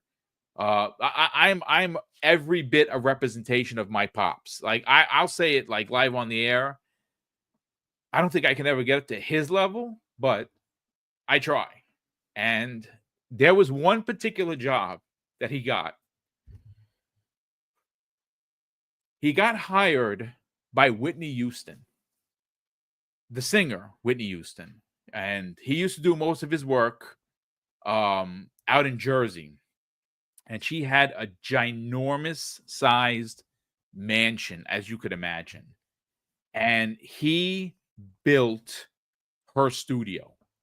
And but his reputation, he gets approached, and he literally made so much money that he probably made more money working for her in the 6 months that he would make in 3 years. So that particular Christmas, now we lived in Co-op City in the Bronx, and the apartments were pretty sizable. And I'll never forget, like, he says, he comes to me. Now, remember, I'm old, folks, so you got to remember. Back in the days, we used to use Sears books to pick your toys. Like, Fuzzy knows what I'm talking about. Any old man here knows exactly what I'm talking about. You'd go to the Sears book or the Macy's book when they were like this thick, right? And you go right to the toy section, and you'd be folding pages, right? You'd get your little list out and you'd write your stuff down, and you'd leave the page so your mother or your grandmother could find it. We all remember that, right? Especially if you're an old man. So he gets hired by Whitney Houston, and he makes, like I said, she paid him so well. It was unbelievable. But again, to be fair to Pops, she paid for the talent. My father was as meticulous as when it came to his work, and he was, again, when I say that honor and integrity are really what make me a man, that's because of my pops. Like, that dude had the highest integrity I've ever met of a human being. And that is why, as of today, I've never met a better man than him. And I say that with full confidence. So this is the power of magic that comes from parents. So I go, like I've always done, and I want this vehicle and I want this and whatever.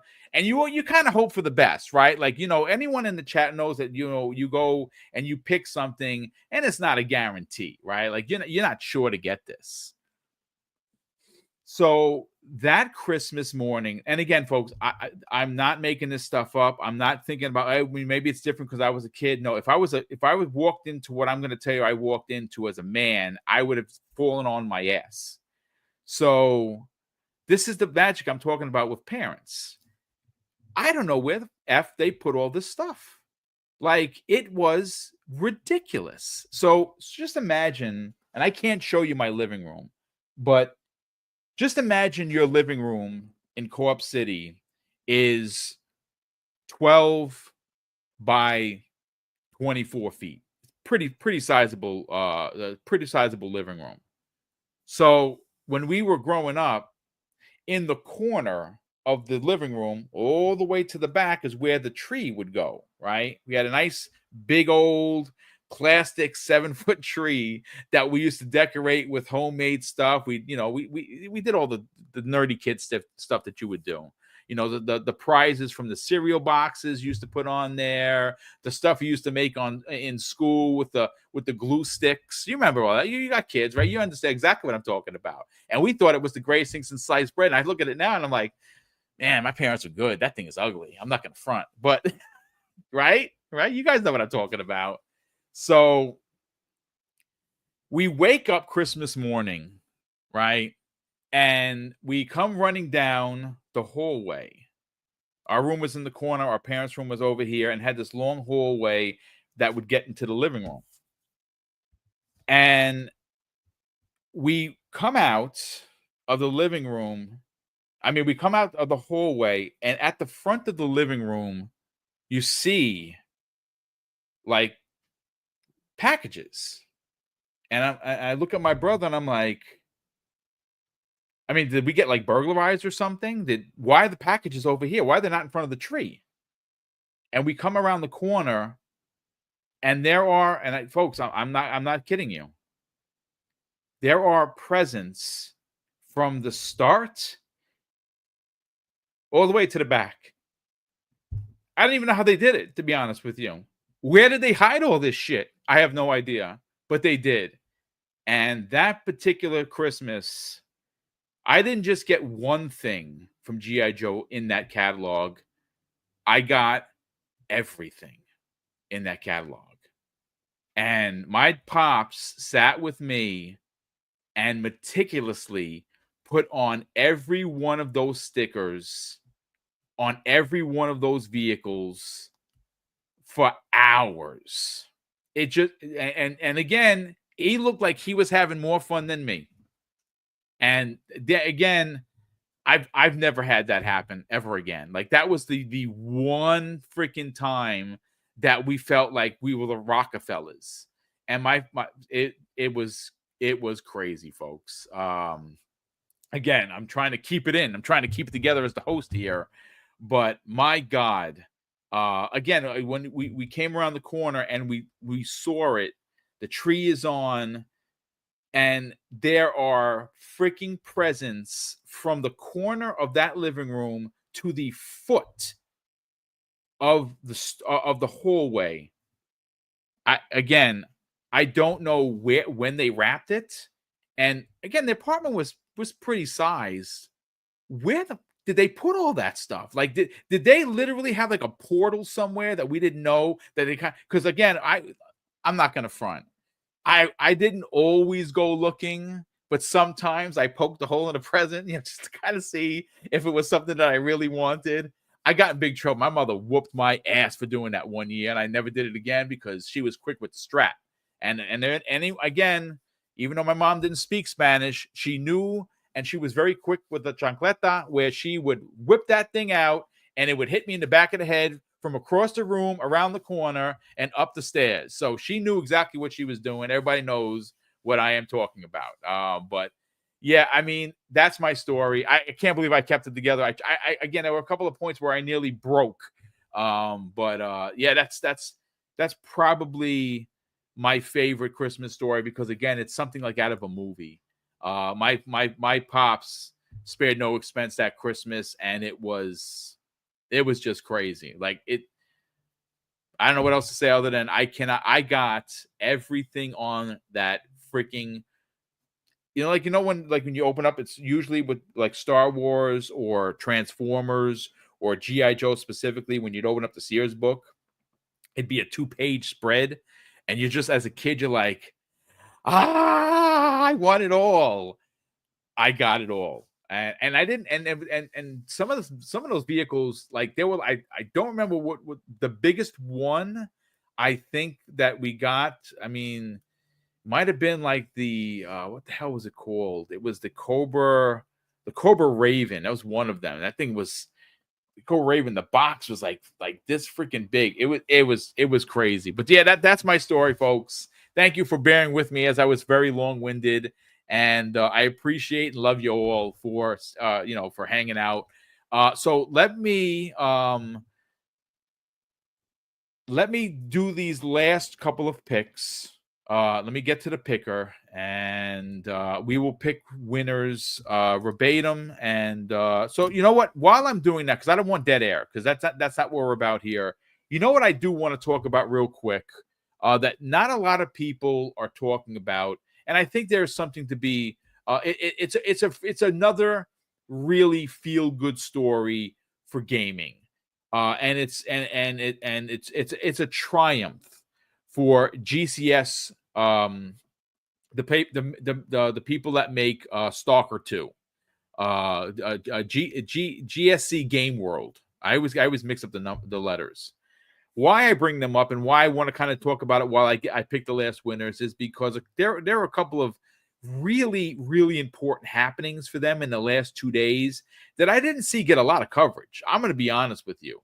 And I think that it's worthy of a conversation, especially considering what they've been through as people. Forget developers, as just human beings. They have been through the ringer. And why we're talking about it is because after a month of release, think about this for a second, folks. After a month of release, even being in Game Pass day and date, they have announced to the world that as of 2 days ago, every sale that they make of that game has now turned a profit. They have made back all of the money that they spent to develop Stalker 2, and that is a triumph upon triumphs. Not only that, if that news wasn't good enough, they released a patch, ladies and gentlemen, that has not a couple of fixes, 1,800 plus fixes, to the point where it is now a different game altogether. This is a team that was displaced from Ukraine due to the Russian invasion, right? Lost team members that stayed behind to defend the country, died in the line of duty. With the help of Microsoft, a lot of people don't know that, were moved to Prague, and that is where they finished off the game. They just, an 1,800 plus patch fix, that's insane. But that's not where it ends. There's another story to this. They are in talks to bring that series to the small screen. Netflix wants to build a film /or series for Stalker. I mean, talk about ending the year with banger, banger, banger.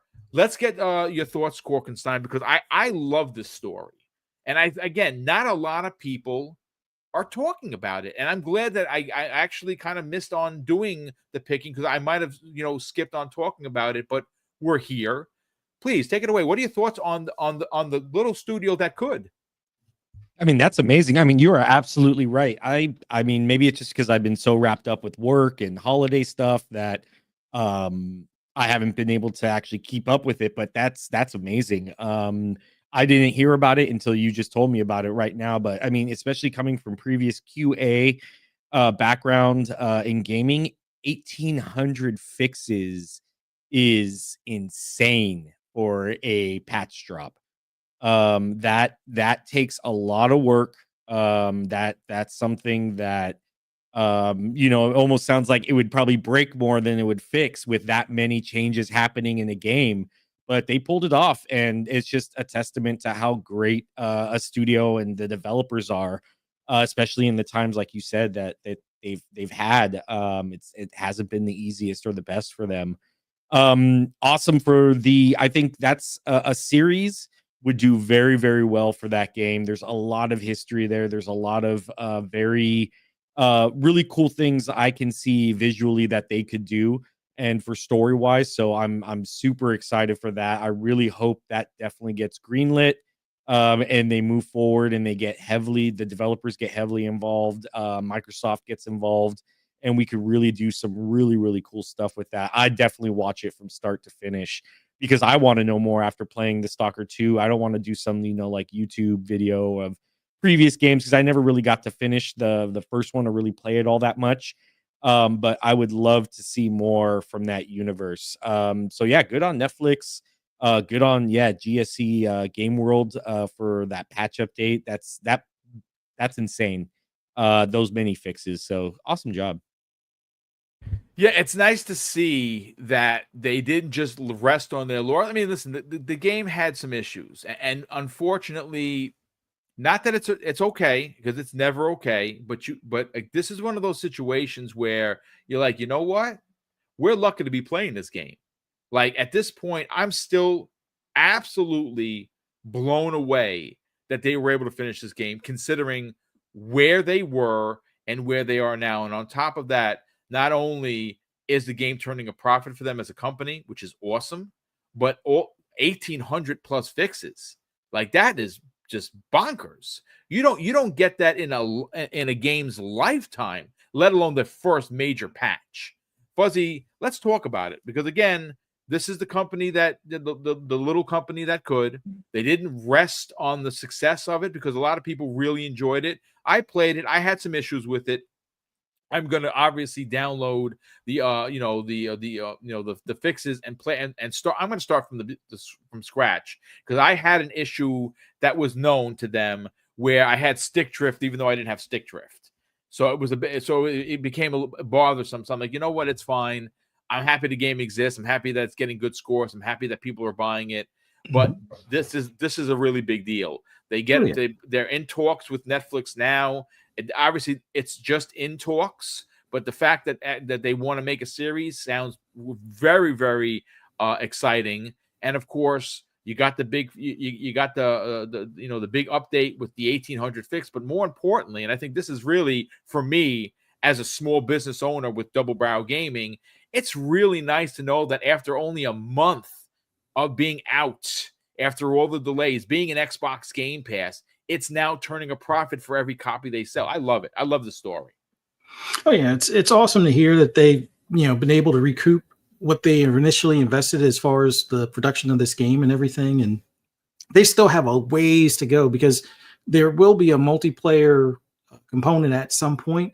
But it's just, for me, the game, I would say, until Indiana Jones came along, was shaping up to be my game of the year. Like, yeah, I enjoyed Dragon's Dogma 2 a lot, but me being the looter shooter fan and having somewhat of a RPG aspect and survival aspect mixed in, where it's not too punishing. I mean, yeah, you die a lot, but it's I would say some of the deaths are funny, because it's like, oh, you're either running away from an enemy and then you go through an anomaly and then you're shredded that way, or enemies are running towards you and you didn't know there was an anomaly in that area and they happen to get shredded through the anomaly type of thing. So I love this game. It is one of my favorite games of all time, just for the gear aspect, the artifacts and the abilities, or some of the protections or hindrances they give you.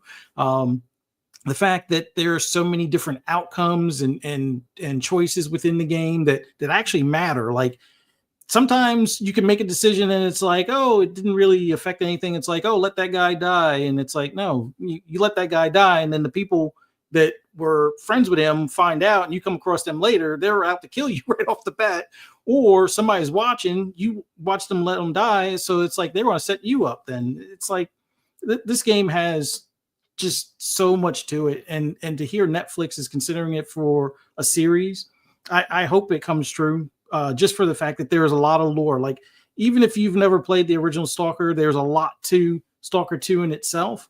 But for any of those that have played the original Stalker and how the zone came to be, and then the second incident and all that stuff, that's enough to have a 3-season, 4-season series, and just getting through that, as far as how that all came to be. So I hope that Netflix does pick that up. It'd be very interesting to see. Yeah, there's going to be some small similarities in a way for Metro, but I think, at least in my opinion, I actually like this aspect of the anomalies and the zone and all of the stuff that happened in that region, more so, as far as it fits more along with our timeline and how things went down, and with some sci-fi elements thrown in there. But yeah, it's awesome that they're making a profit on this game. It's awesome that this game has gotten updates, which I know a lot of people were having, like you said, issues with like stick drift or dead zone and things along those lines on the controller. I've been playing it on controller on PC, and then when I switched to my Series X, it's been fine. So knock on wood, everything stays that way. But yeah, they've worked on so many things that people have brought up as issue, like the cost for repairs, which I know was bankrupting some people. Unless you're killing people and stealing their weapons and then selling the weapons, then you have plenty of cash, like I kind of did for a bit. But repair costs, they've worked on that. They've worked on some of the inventory things, as far as the ease of inventory location spot, because there was one base location where the inventory box is not near the bed. It was in the shop kind of thing. Although it makes sense to have it there too, because you're going to do a lot of repairs in the beginning. But it's awesome to hear that they're doing well. I'm so glad that the game is turning a profit for them, despite how people say Game Pass, hurts gaming or hurts devs and whatnot. Like, people play the game and then either did an upgrade for the additional content, or they wind up, playing it in Game Pass, and then they realize, like myself, that they really like this game, and they know since it's not first party, it's not going to stay there forever. So they wind up picking up the game, at a discount. And that's, I think, some of the biggest things. Plus the PC crowd, which have been waiting on a sequel to Stalker for so long, and they've been modding the heck out of the original one to kind of make it into their version of a Stalker 2, prior to this releasing. It's great to see that this thing is doing well. And, for whatever other platforms it comes to in the future, I'm pretty sure they'll take to liking it as well when it's released. But like right now, especially with all the bug fixes, if you had issues at start, I highly recommend hopping in again. Just know that, one, you're going to die a lot. Two, don't worry about keeping the gear you start off with, because you're going to get better stuff as you go. It's part of the looter shooter aspect of the game, but this game is so much fun. And when they add this multiplayer aspect, I say Escape from Tarkov, look out. But man, it's good to hear some of the good news, despite all the tragedy and stuff that they've had to go through, losing some members. They even had like a couple of posts on some of the people that they lost during the war. Yeah. As far as that this stayed back to defend and everything. And even one of the main characters that you interact with is one of the guys featured as well. So wow. Yeah, it's awesome. Kudos to those guys, and I hope they continue to push through, and hopefully we see a Stalker 3 at some point as well. Hopefully they get acquired by Microsoft and it becomes first party, because I think that's ultimate. That's what I would do, because they're talented. And again, I got to get back to it. My backlog continues to grow as I continue to get old, and it ain't right. It's just not enough time in the day to play all the games. But ladies and gentlemen, I do have every winner. We have all 14 winners. The next 7 I will read momentarily, but I got to catch up on Super Chat. The generosity is flowing here, ladies and gentlemen. Aries_EMS has once again, as he's done before, gifted a 10 double barrel gaming memberships. Man, Aris, that is just crazy generous of you, and you consistently do it. Please, if you did get one of the memberships, thank this person. We definitely appreciate the generosity, Aris, for being here, and of course, being as generous as you are. Hadari Mac drops a very generous $5 super chat and says, Christmas time equals Christmas vacation, lots of family time and lots of game time. Happy holidays to all. Yeah, one of my I don't know if it's a me thing. Look, I know that we can play anything we want, but for some reason, and it's probably because I'm old, that when the holidays roll around, I like playing like old school stuff. Like right now, I'm through Christmas. I'm going to play G.I. Joe and the Power Rangers side-scrolling beat 'em up.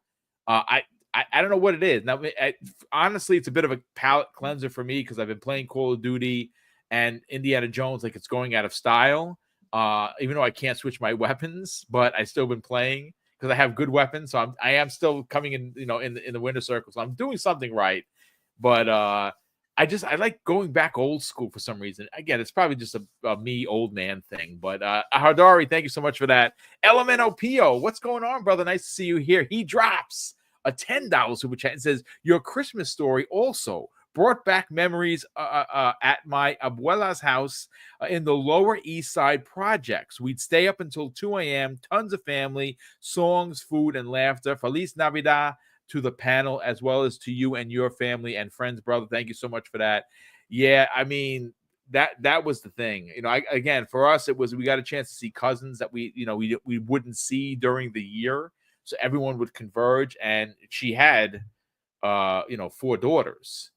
So obviously there were a lot of kids there, and it was awesome. Yeah, the food, again, for me, nothing beats grandma's or abuela's arroz con pollo. It's and it wasn't the way that some people make it now, where it's boneless. It would be she throw the whole bone in it. You get the whole thing in there, and you have to dig it. Ah, man, it just was so freaking good. My God, I love the holidays. The Longhouse Podcast, our brothers. Let me tell you something. If there is one podcast that I have to get on a podium and yell with a microphone that you have to subscribe to, it's these dudes at the Longhouse Gaming Podcast, because not only are they all brothers, and there's a lot of truths of family there. Their podcast is fun. It opens up with song and dance every time. It is amazing. But you know what? Even more so than the goodness and the fun that they bring to the community, they also bring generosity, because for the entire 2024 campaign, they collected every super chat and every channel membership, and they put it away to give back to the hashtag kids. And they did just that. They bought a bunch of stuff, and they're giving it to, of course, the Boys and Girls Club, which they're donating to. And again, cannot thank them for being a part of this. They honestly have such a great show. They drop a very generous $5 super chat and says, just wants to say that I love you guys, and we love you as well, brother. And I hope y'all have the best holiday. Nothing makes me more happy than people giving back. And indeed, that's what it's all about. It's about helping others. It's about, treating others how you want to be treated, like my pops taught me all those years ago, and giving. Again, it doesn't have to be a monetary value. Your time, you can give someone your time, and you don't understand how that may actually change somebody's life. So thank you so much for the generosity. Our good brother, Thunderdome Gaming Society, who's been a channel member for a whopping 15 months. Brother, that is very kind of you. He says, thanks for all your service, Boom. Thank you, kind sir, for the generosity, as well as the kind words. Also, thank you to all of the service members. I'm a veteran as well, and now I have a son in the Army. The other is a Marine, is in the Marines. Wow, that's awesome, brother. Of course, safe travels to them and while they're serving. And thank you for your service, kind sir. Definitely appreciate that. And thank your kids for their service towards this country. East Coast Dan, my brother from another, drops a very generous $5 super chat and says, what you and Mrs. Boomstick do on this holiday for your followers is incredible. God bless you both. Proud to call you brother. Again, that is very kind words. And again, we're blessed. We're blessed more than words have, and that's this community allows us to do that. Gamer by choice, salute to you, brother. Welcome back. He drops a very generous $2 super chat and says, shout out to the Sears Wish Book from back in the days. Yes, you know exactly what I am talking about. We also have here Roy Von Dahlen. Well, Roy, thank you so much for being here, brother, and thank you very much for the very generous $10 super chat. He goes on to say, thanks for the great and emotional stories. Yeah, I almost broke twice. We can all relate to this. Happy holidays and greetings from Europe. Wow, that's awesome, dude. Hopefully we have a great gaming year in 2025. Brother, thank you for all the way from across the pond. We appreciate the kind words and the generosity. And yes, I think 2025 is going to be ridiculous. Nintendo is coming locked and loaded. Xbox, we already know. PlayStation is probably going to have a surprise or two outside of Ghost of Yotai and Death Stranding 2. There's going to be some deals in there that, especially the one announced or the two from the China project that are only on PlayStation. Those are going to be console exclusives. So of course, if you have multiple consoles like me, you'll be buying those games because some of those games look dope. Tim the Sorcerer, who's been a channel member for 29 months. Tim, thank you so much for the support. He says, great stories, everyone. Very emotional. And Traducan LOL. Awesome. Merry Christmas, everyone. And a very good new year. Next year is an Xbox 2. Yeah, that's true. It is going to be an Xbox. But let me read the last 7 winners. And then I'll reread all 14 winners.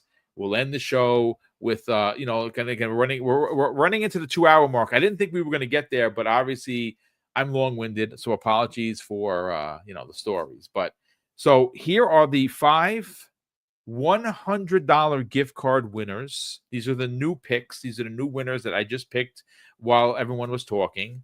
So here we go. Justin has won a $100 gift card to your platform of choice. Fillmore Pockets has also won a $100 gift card. Army Vet E6 has won a $100 gift card. Ray Oid, congratulations, Ray. You have won a $100 gift card. And Elemental Pio has also won a $100 gift card to your platform of choice. And the 2 grand prize winners, Leonard Herrera has won $250. Of course, you got to send me your PayPal information and I'll get you the cash ASAP. But the other winner is a relatively new to the community. He literally just gave a super chat, and it's not because why he won. He won 10 minutes ago. East Coast Dan has won $250. Thanks again. A big thank you to all of the community that allows us to do this. Thank yourselves, community, because the reason why we do these prizes is not because of us, because of you. So let me just read all of the winners again. And I have that again. I'm like an old man. I'm writing everything down on a piece of paper. So these are the 14 winners, folks. And I'm going to start first with the 4 grand prize winners of $250. That is Lethal Papa, Sith Lord, East Coast Dan, and Leonard Herrera. You have all won a $250 cash prize. And all you have to do is get me your PayPal information, and I will get you that money forthwith. And here are the next 10 winners of the $100 gift card to your platform of choice, ladies and gentlemen. Rick L., Nightwolf, Nino Vestic, King Webb, Will Broke Boy Lewis, Justin, Fillmore Pockets, Army Vet E6, Ray Oid, and Elemental Pio. Congratulations to all of the winners. This has been a great, great show. I hope you enjoyed it. Again, we don't normally get a lot of views here because half the show is Christmas memories, and some people don't give a care about that. But I want to thank Korkenstein. I want to thank Fuzzy Belvedere for sharing some super deep personal things, because it's, again, they don't have to do that, and they're here to. And again, shout out to over 500 people here today, and I know that a lot of people are here to try to win a prize. There are a lot of people here just to hang out and celebrate the holidays. And Mrs. Boom and I honestly and truly appreciate that. Let's get everyone out of here. Korkenstein, let's sell the brand of your Xbox podcast. And again, I know you got some big things happening in 2025. You had a show that's kind of been on hiatus. I want to know if you have any information for the viewers of whether or not that's coming back. But don't forget, folks, Game Pass Gumbo. It is a most unusual way of doing a podcast, but folks, it is so freaking cool because not only do they tell you about Game Pass games, but they cook around Game Pass games and they make dishes based on the game. It's a phenomenal idea. No one is doing it. Korkenstein, sell the brand, brother. Yeah, thank you guys so much. Merry Christmas. If I don't get to see you guys or talk to you guys before then, to the community, to you, Fuzzy, and to you, Boom, as always, thank you for letting me jump on every Friday. Absolute pleasure. For you guys to follow me, it's the Korkenstein on Twitter, on Blue Sky, on Threads. I'm on all of it. So just look for Korkenstein. I think I'm the only one on there. Yeah, Game Pass Gumbo. We just had our Indiana Jones episode. Unfortunately, with my work, I wasn't able to publish. I have all the footage, but they did like this Aztec. Our my co-host Gold, he did some Aztec hot chocolate. Oh, nice. So I'm gonna get that video edited hopefully this weekend. And we'll post it on the Game Pass Gumbo channel. But yeah, we just finished up our Indiana Jones episode and the Keeleys. We talked about that. Xbox Talk still is on hiatus right now, as we had a big thing for the Xbox community where some know we merged all the subreddits together. It was a very fractured community. We brought them all together. Xbox Talks is kind of taking a hiatus because of that, but now that we got everything situated, we're thinking about bringing it back, and that's where we will announce the 1 terabyte winner for the Series S. If you guys don't know, again, I brought it up at the beginning of the show. Head over to our Xbox, this subreddit community on Reddit. We are giving away 40 Design Lab controllers. We've already given away 20. Wow. We're giving another 20 away, 10 this week, 10 next week. And then out of those 40, you will get a chance to win a 1 terabyte Series S controller. So please go ahead over there. Yeah, we may do another Xbox Talks channel, but for now, it's just Game Pass Gumbo. I have some content planned, hopefully, for my stuff starting next year. But it should be a lot of fun. Thank you as always. Merry Christmas and happy holidays, y'all. Well, thank you, kind sir. And again, thank you for the generosity, because 40 controllers, holy crap, that is nothing to sneeze at. And you gave 20 away, and you still got 20 more to give away, plus a 1 terabyte white Series X. That is generosity, brother. And I will say, yeah, these are custom designed Design Lab controllers. They're based off of Spyro. One of our community members, they designed the controller and they were picked as the winner from the community. So this is a Spyro. You can check it out on the contest page on the Xbox subreddit. That is freaking cool, brother. Well, thank you so much for what you do, and thank you for being a part of today's show. Fuzzy Belvedere, let's sell your brand, but not just the best place for anything and everything on your YouTube channel. Let's sell the Mrs. She has a YouTube channel that launched about 3 months ago. And of course, it's a horror-based podcast where they talk about B movies and all kinds of horror-related conversation. That happens on Friday, 6 p.m. Eastern Standard Time. Look forward. It's called Fright Night with Ferocious Fee. Brother, sell the brand of not just you, but also the missus, and where they can subscribe and follow both of you on social media. As always, greatly appreciate you having me on, and always love doing this with you and Korkenstein on Friday mornings. Just talking about our hobbies is what I enjoy, and man, this was an awesome show. Shout out to all of those, or congrats to all of those that won today, as well as shout out to everybody in the chat. Thank you guys for taking the time to check us out. We greatly appreciate it. Hit that like button, subscribe if you haven't already. We greatly appreciate it once again. For those that want to hear my rambles and rants on anything gaming related, you can follow me on pretty much every social media app, but Facebook. Just do a search for Fuzzy Belvedere, Fuzzy_Belvedere, or Fuzzy Belvedere, all one word. And you'll be able to find me Twitter, Blue Sky, Threads, Instagram, you name it, including YouTube. And if you're into horror, definitely check out my wife's podcast later on tonight, 6 p.m., where we talk about our, I wouldn't say addiction to horror movies, but it basically winds up being like an addiction to horror movies, as well as some video games as well, but mainly movies. 6 p.m. I'll put the link for her YouTube channel, Fright Night with Ferocious P, every 6 p.m. Friday nights. Definitely check it out if you're into horror movies and such. You can also find me on other podcasts like Mavs in the Chat.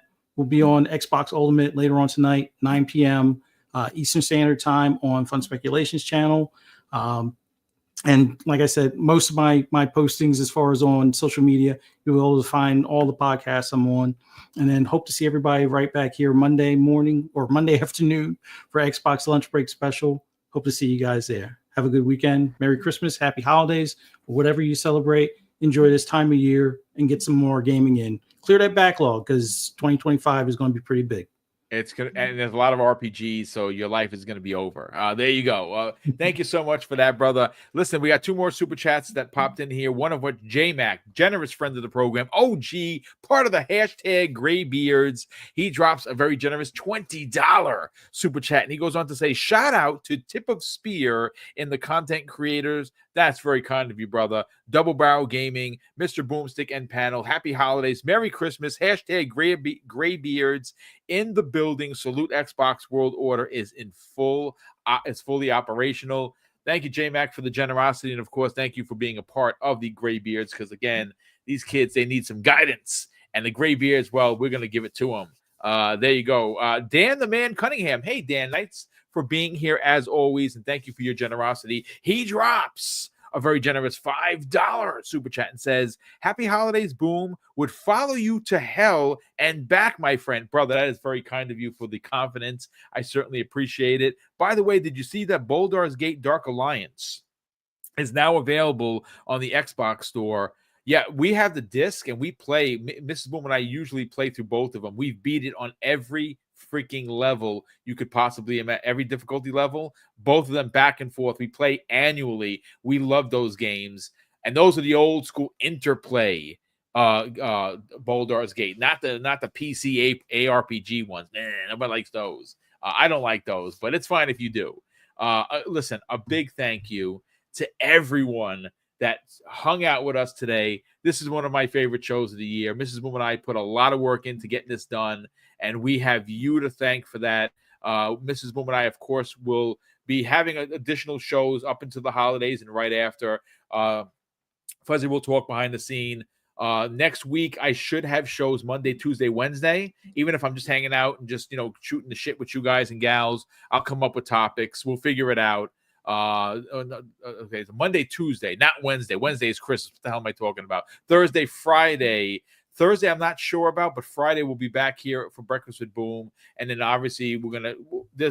I have a lot of shows that I wrote that we didn't get to some topics, some stuff that's really good, and we'll get to it one way or another. But a big thank you to everyone being here. Congratulations to all the winners. I'm going to put all of the winners on my social, so if you missed out on the show, you'll know if you won there. I'm just going to be I'm going to be doing it as hashtags because I don't know if everybody here has X accounts, which is fine.